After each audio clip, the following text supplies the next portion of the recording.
Vote শুরু হয়েছে 8টায়, এখন বাজে 10:30।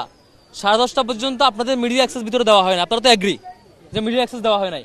দ্বিতীয়, একটু আগে ইন্ডিপেন্ডেন্ট অবজারভার যারা সব সেন্টারে ঢুকে অবজার্ভ করছে তাদেরকে এখানে আটকে রাখা হয়েছে, ঢুকতে দেওয়া হয় নাই। এখানে অভিযোগ আসছিল যে অন্য প্যানেলের অন্য প্রার্থীদের পোলিং এজেন্টের বিপরীতে ছাত্রদলকে আলাদা সুবিধা দেওয়া হয়েছে, তাদের অতিরিক্ত পোলিং এজেন্ট দেওয়া হয়েছে। ওই অভিযোগ সকালবেলায় আসছে। ইসলামী ছাত্র আন্দোলন বাংলাদেশ এসে অভিযোগ দিয়ে গেছে তাদের পোলিং এজেন্টকে বের করে দেওয়া হয়েছে।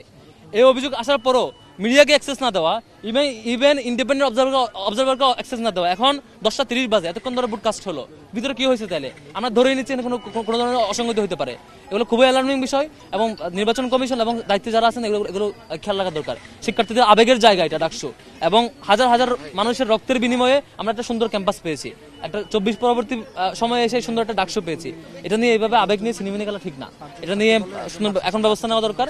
এগুলো শিক্ষার্থীর জন্য হয়রানি। শিক্ষার্থীরা অনেক প্রত্যাশা নিয়ে যার বাড়ি থেকে হল থেকে এসে ভোট দিতে আসছেন, আপনারা ভিতরে অন্য মেকানিজম করবেন, এটা তো হবে না। পোলিং এজেন্ট নিয়ে আমরা অনেক আগে কনসার্ন জানিয়েছি, এখনো আমরা ব্যবস্থা দেখতে পাই না। এটা খুবই দুঃখজনক।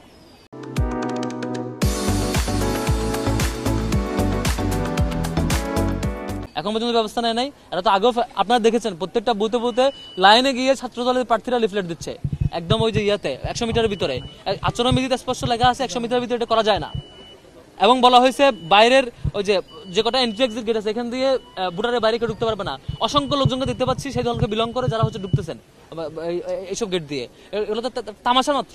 তাহলে 2 ঘন্টা পরে কেন হবে এটা হবে? এটা তো অভিযোগটা 8টা বাজে আসছে, 8টার পরে আসছে। 2 ঘন্টা আপনি কি করছেন এখানে ভিতরে? তাহলে অভিযোগটা আসা লাগলো কেন? অভিযোগ আসলো কেন? প্রথমে তো এটা আপনারা কোনো পদক্ষেপ নেবেন কিনা এখন ভবিষ্যতে এই যে অভিযোগ দিচ্ছেন পরবর্তী পদক্ষেপ? আমরা এখনো এইভাবে চলতে থাকলে তো মানে এটা খুবই অন্যদিকে মোড় নেবে। এই জন্য আমরা এখনো কনসার্নগুলো ফর্মালি জানাচ্ছি, ফর্মালি ফিডব্যাক চাচ্ছি, এবং ওদেরকে ক্লিয়ার করতে হবে এতক্ষণ এখানে কি করছে, অতিরিক্ত এজেন্ডা কি করছে, কেন ইন্ডিপেন্ডেন্ট অবজারভার ঢুকতে পারে নাই, কেন আপনারা ঢুকতে পারে, সাংবাদিকরা ঢুকতে পারে না। এটা ওনাদেরকে এই কেন্দ্রে যারা দায়িত্বরত তাদেরকে ক্লিয়ার করতে হবে এটা।